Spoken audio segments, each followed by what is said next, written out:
warahmatullahi wabarakatuh. Waalaikumsalam warahmatullahi wabarakatuh. Alhamdulillah, anak sekalian, pada saat ini bisa membersamai kalian dalam mata pelajaran fikih ya.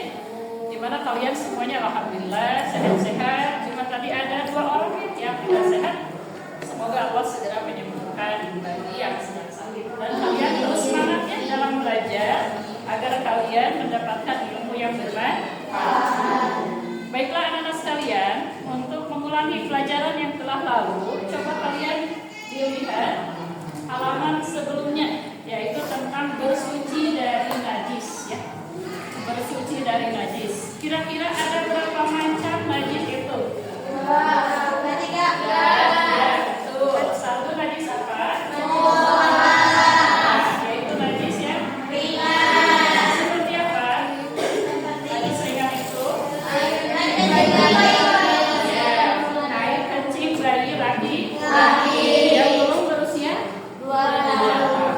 Kemudian yang kedua, najis apa? Seperti apa najis mutawassito? Sedang. Ya, seperti apa saja?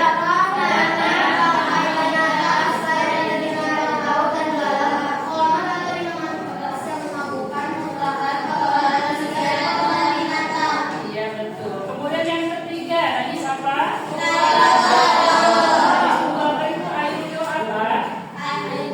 Air liur anjing yang menjilat ya kepada bijana yang suka dipakai makan oleh kalian. Ya, kira-kira dengan cara apa membersihkannya? Ya, dengan debu 1 kali atau tanah ya, dengan tanah 1 kali, air 6 kali. Jadi berapa? 7 kali. Sekarang boleh dilihat poin D, bersuci dari hadas ya. Kalau najis itu adalah jenis bendanya, kalau hadas adalah perbuatannya. Silakan Alivia, apa yang dimaksud dengan hadas? Hadas secara bahasa artinya suatu peristiwa atau sesuatu yang terjadi. Sedangkan menurut istilah, hadas adalah keadaan seseorang tidak suci sehingga menyebabkan ibadahnya seperti sholat tidak sah. Secara fisik, hadas tidak bisa dilihat, tetapi secara hukum Islam, orang yang sedang berhadas berarti ia tidak suci walaupun bersih. Orang yang akan mengerjakan sholat, maka ia bersuci dari hadas. Ia harus berwudu terlebih dahulu apabila berhadas kecil dan harus mandi wajib apabila berhadas besar. Iya betul Alivia ya. Jadi seseorang kalau sholat punya hadas kecil, sah tidak sholatnya? Tidak. Ya kenapa tidak? Karena ada sesuatu yang menghalangi diterimanya sholat, yaitu dia punya hadas kecil. Ya. Tadi sudah dijelaskan tentang hadas. Kemudian sekarang poin 1. Hadas kecil itu apa saja? Di antaranya adalah keluarnya sesuatu dari 2 jalan, yaitu kubul dan dubur. Ya, kemudian menyentuh kemaluan. Menyentuh kemaluan sendiri atau orang lain dengan jari telapak tangan tanpa alas. Ya, jadi jika ada yang keluar dari kubul ataupun dubur, itu namanya hadas kecil. Yang mengharuskan kalian membersihkannya dengan apa? Mensucikannya dengan berwudu. Kalau najisnya disucikan dengan air ya. Jadi najisnya dengan air, kalau hadasnya dengan berwudu. Tidak cukup kalian cukup dengan air cebok lalu tidak berwudu kemudian sholat, tidak ya. Tapi harus apa? Harus berwudu supaya kalian sholatnya diterima ya. Kemudian kalau tidak ada air maka mensucikannya dengan apa hadas tersebut? Dengan tayamum, betul ya, dengan tayamum. Itu cara mensucikan hadas kecil. Kira-kira di poin hadas kecil ini ada yang mau bertanya tidak? Ya, silakan. Siapa namanya? Jahra, silakan Jahra. Kita bersucikan kulit laki-laki dan perempuan yang sedang haid dan bukan belum tanpa batasnya yang menghalanginya termasuk hadas. Oh iya, kalau gitu anak sekalian, kalau bersentuhan kulit laki-laki dan perempuan yang bukan muhrim itu tidak membatalkan wudhu ya, tapi itu hukumnya apa? Haram ya, hukumnya haram. Tidak boleh laki-laki dan perempuan yang bukan muhrim bersentuhan kulit, tangan, baik tangan atau apa ya. Kalau dia tidak muhrim itu hukumnya halal. Bagaimana hukumnya batal tidak? Tidak. Kalian kan melihat orang yang pergi ibadah haji. Mereka itu banyak sekali ya, laki-laki perempuan bersatu.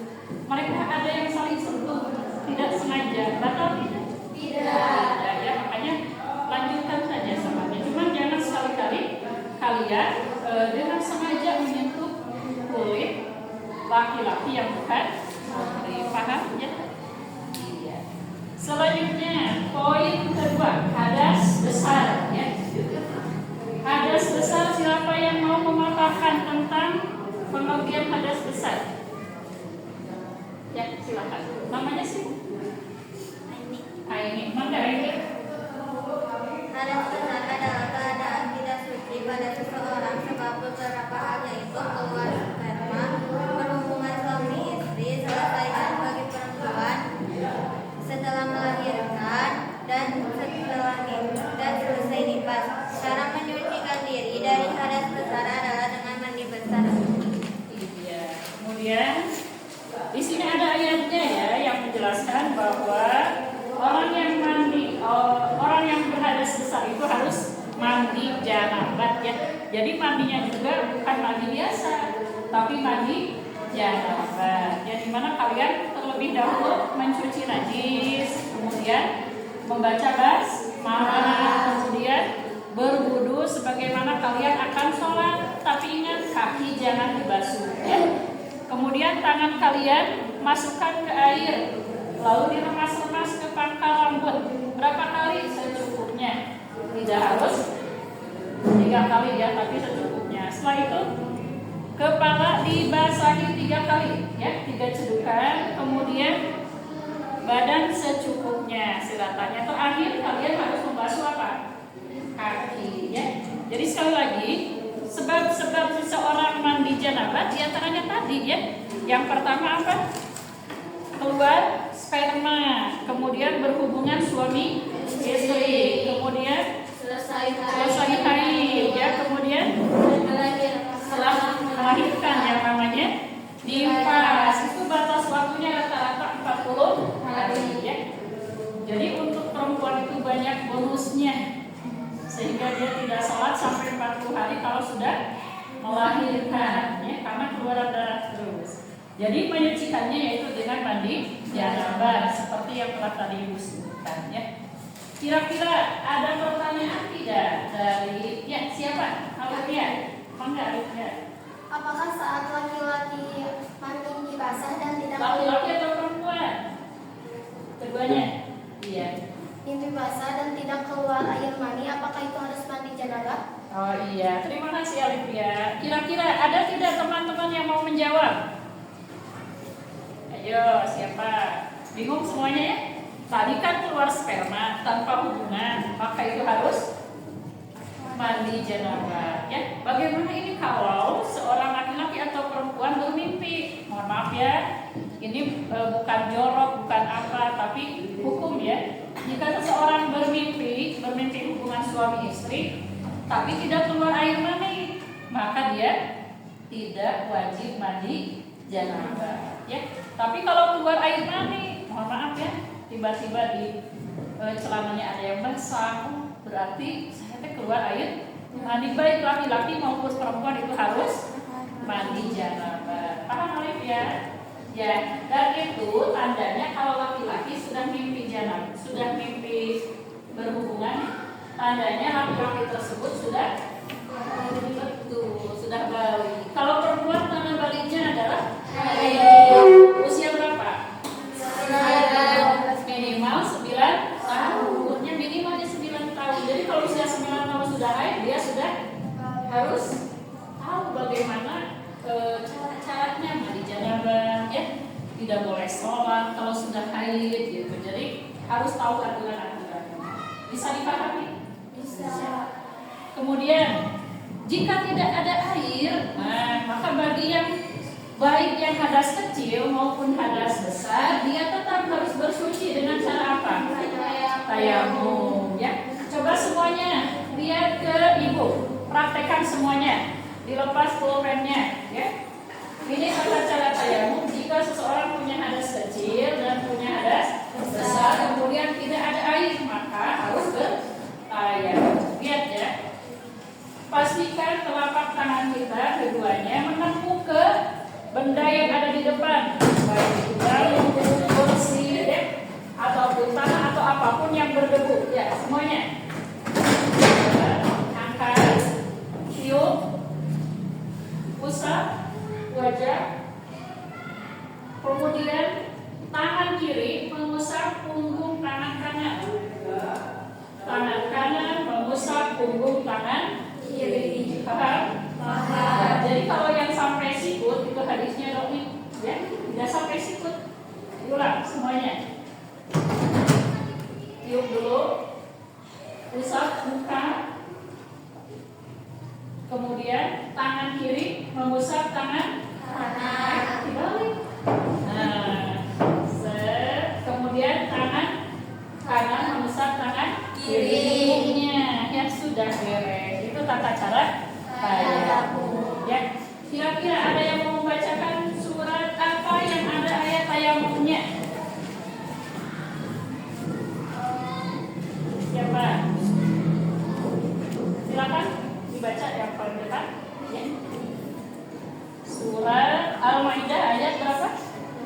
Ya, ayat 6. Coba dibaca. Falam tajidna fatayammu So'idam.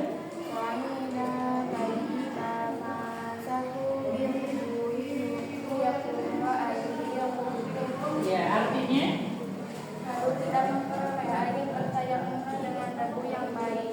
Pisahkanlah wajahmu dan tangan dengan debu. ya. Jadi kalau tidak ada air, maka Allah mempermudah kita. Tidak harus berwudu, tidak harus mandi janabah, tapi cukup bertayamum. Dengan apa? Dengan so'id. So'id itu sesuatu yang muncul di permukaan, ya, debu yang bersih. Maka seluruh permukaan bumi pasti ada debunya, ya, dimanapun dia berada. Jadi boleh kalian ke meja, ke kursi, ke apapun itu yang ada benda di sekitar kita, asal benda tersebut suci, ya. Kemudian kalian jangan lupa niat untuk bertayamum, niat di dalam hati. Kemudian tadi sudah Ibu jelaskannya, menyapu muka dan tangan, kemudian rutin, ya.